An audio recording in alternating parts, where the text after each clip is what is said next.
ये क्षुद्र जीव समझ नहीं पा रहे कि नेत्र किसके लिए मिले। ये नेत्र मिले भगवत साक्षात्कार के लिए। ये विचार करो 5 मिनट आंख बंद करके, अगर ऐसे ही तुम्हारी आंखें छीन ली जाएं तो सोचो कैसा तुम्हारा जीवन होगा। जिन आंखों से तुम गंदी बातें कर रहे हो, गंदी बातें देख रहे हो, यही आंखें भगवान छीन लेते तुम्हारी, तो क्या तुम्हारा जीवन होता। आज तुम्हें भगवान ने आंख दी है, तुम इससे धर्म का दर्शन करो, सब में भगवत दर्शन करो, श्री विग्रह के दर्शन करो, संत दर्शन करो, नेत्र पावन करो। नेत्रों को दूषित कर लिया और मिथ्या देह सम्मान को तुमने सुख मान लिया। 4 लोग नमस्कार किए तो तुम अपने को श्रेष्ठ समझ लिए। किंचन मात्र भी कोई श्रेष्ठ नहीं है। ये पंचभूत शरीर सबके उसी सामग्री से बने हुए हैं। अंदर जो जीव अंश है भगवान का बिल्कुल बराबर है।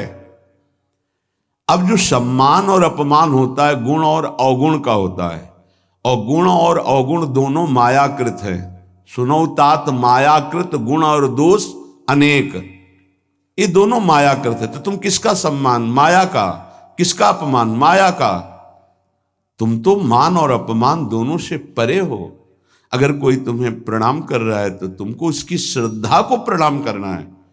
तुम खास थोड़ी हो गए कि वो तुम्हें साष्टांग प्रणाम कर रहा है तो तुम महान हो गए। महान वो है जो साष्टांग प्रणाम कर रहा है, उसकी श्रद्धा प्रबल है। नहीं कि वो कोई अंतर नहीं। जो इस देह में पंचभूत वही उस देह में पंचभूत, जो इसमें परमात्मा का अंश वो उसमें परमात्मा का अंश, उसकी श्रद्धा बड़ी है इसलिए वो आपकी तरफ प्रणाम कर रहा है। बोले बहुत बुरा हो गया। मिथ्या मृषा मानना अत्यंत मगनाह। मैं झूठ मूठ अपने को बड़ा मानकर सम्मान प्राप्त करने की लालसा, सम्मान स्वीकार कर लिया तो हृदय अपवित्र हो गया। बड़ा मन है, फंसाता रहता है, वो मकड़ी की जाल की तरह। फंसने वाला नहीं जानता है। संत सदगुरुदेव शास्त्र इनके सूत्रों को जब स्वीकार करे तो पता चलता है मैं फंस रहा हूं या मुक्त हो रहा हूं। श्रीपाद कह रहे हैं कि देखो, जनेन्द्री ने फंसा दिया काम भोग में, नेत्रेंद्री ने फंसा दिया रूप में। सच्ची अगर सावधान न रहे तो ऐसे ऐसे फंसाव हैं कि जीवन ही नष्ट हो जाता है, पूरा जीवन।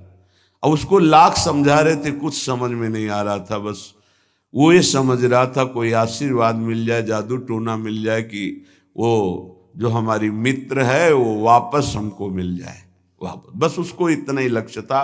और हम ज्ञान विज्ञान वर्णन कर रहे तो सुन बैठा था केवल, क्योंकि समझ में आता है ना आप हमारी बात पकड़ रहे हो कि नहीं पकड़ रहे। नेत्रेंद्री ने रूपों में फंसा दिया,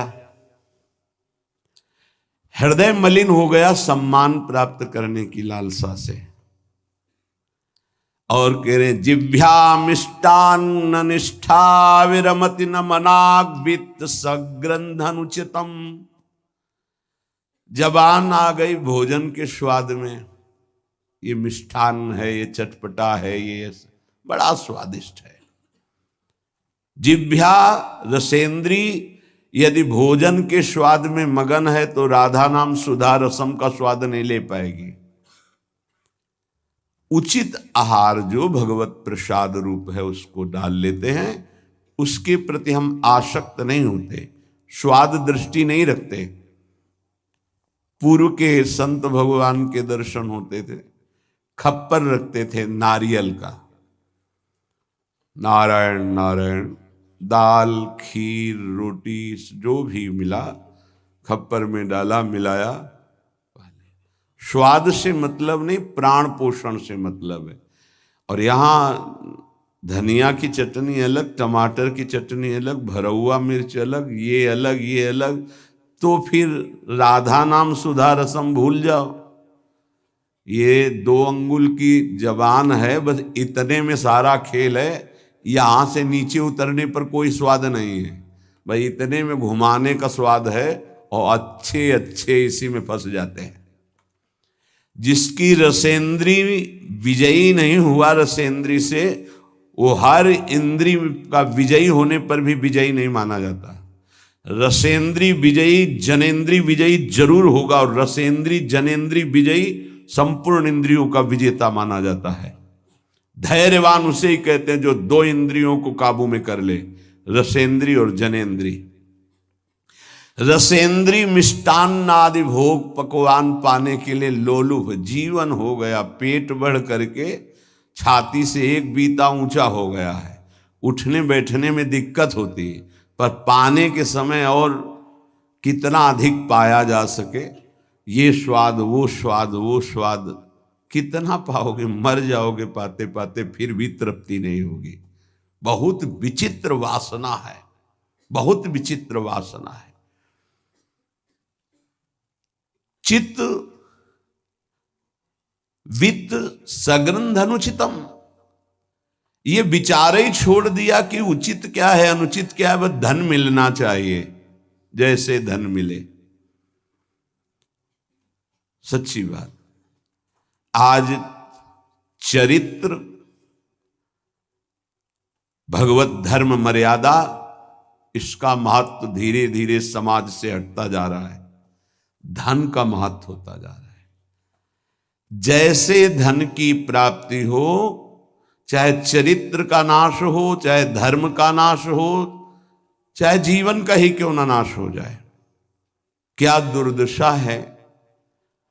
बोले मनाग वित्त सग्र धनुचितम, अनुचित रूप से धन कभी सुखी नहीं हो सकता जो अनुचित रूप से धन प्राप्त करता है। हा वृंदारण्य कान्या भवति मम गतिश्चेदहम त्वत्स्थितोपि, मेरी क्या गति होगी जब मेरी इंद्रियां और मेरा मन ऐसा है। मैं आपका आश्रय लेता हूं, आपका वास स्वीकार करता हूं, मैं समझ गया कि मेरे से अब कुछ नहीं होने वाला, मेरी अनन्य गति आप हो। हे वृंदावन, आप मेरा सुधार कर दो, अब मैं कहीं किसी की ओर नहीं देख सकता, सिर्फ आपका आश्रय लिए हूं। भाव ये है कि हम सब तरह से हीन हैं, हर इंद्रियां हम पर विजय प्राप्त किए हुए हैं।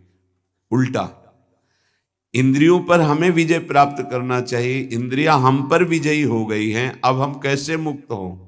तो बोले धाम का आश्रय ले लो, बड़ा महत्व है। धाम कृपा करके आपको सत्संग प्रदान करेगा। यदि आप सत्संग के अनुसार सुलझ के चल पावे तो क्या होता है, जन्म जन्मांतर से मलिन बुद्धि होती है और बहुत भागती है बुद्धि। जैसे जंगली नील गाय देखा हो, गर्दन उठाई भागती चली जा रही, ऐसे ये भागती बुद्धि। अगर इसको कोई रोक सकता है तो गांव में एक लंगड़ बांधा जाता था, लंगड़ समझते हैं, दो टांगों के बीच में एक मोटा सा लकड़ी का, अब वो भाग नहीं पाएगी ऐसे। गुरु कृपा, गुरु आदेश, गुरु शासन, ये बुद्धि के ऊपर लंगड़ का काम करता है। तुम्हें पता ही नहीं गुरु के हृदय में अनंत माताओं जैसा प्यार होता है। जैसे भगवान गाली देने वाले को भी परम पद देते हैं, उन्हीं के दास हैं वो। किसी का अमंगल संत के द्वारा, गुरुदेव के द्वारा नहीं। आपका विचार, आपकी सोच आपको अमंगल के रास्ते पे खड़ा करके और ऐसा धक्का देगी कि शायद है फिर बचा पाने की स्थिति न रह जाए। सगर के जो पुत्र 60,000 थे, भगवान कपिल देव जी का अपराध कर दिया, आश्रम को विध्वंस करने लगे। घोड़ा वहीं बंधा हुआ था, किसी ने बांध दिया था, उनको पता भी नहीं था। उनको लगा कि इन्होंने ही ऐसा किया होगा, हमारा विश्व विजेता घोड़ा इन्होंने पकड़ लिया, बड़ा उपद्रव किया। कपिल भगवान ने कोई शाप नहीं दिया, उनकी तपोशक्ति ने उनको नष्ट कर दिया, भस्म कर दिया। जिनके उद्धार के लिए उन्हीं के वंशजों में क्रमशः आराधनाएं हुई, फिर पर सिद्ध कर पाए भगीरथ जी, और भगवती गंगा को लाए और अपने पुरखों का उद्धार किया। जो थोड़ा भी अपनी बुद्धि को तुम भगवत मार्ग से विमुख करोगे, वो आपको फंसाने के सिवा और कोई मार्ग नहीं।